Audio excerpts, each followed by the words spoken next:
Praise the lord. Hallelujah. Good morning. క్రీస్తునందు ప్రియరా, దేవుడు మనలను సృష్టించి విమోచించి ఆయన కొరకు మనలను ఆయన ప్రజలుగా ఏర్పాటు చేసుకున్నాడు. అట్టి వారికి దేవుడు ఇస్తున్న గొప్ప వాగ్దానం ఇది.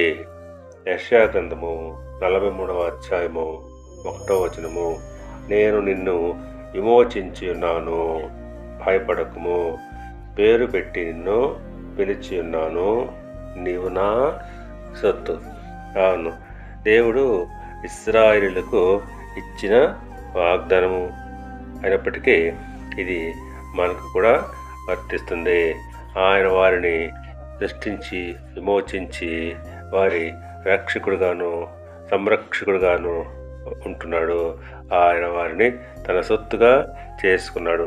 ఆ ప్రకారంగానే ఈనాడు మనము యేసు రక్తంలో కడగబడినప్పుడు మనము ఆయన సొత్తుగా మార్చబడ్డాము. ఆయన మనల్ని ప్రేమిస్తున్నాడు, సంరక్షిస్తున్నాడు. ఎటువంటి సమస్యల్లో కూడా బాధల్లో కూడా ఆయన మనను కాపాడుకుంటాడు. ఎందుకంటే మనము ఆయన సొత్తు కనుక. కాబట్టి పిల్లరా, మనము భయపడాల్సిన అవసరం లేదు.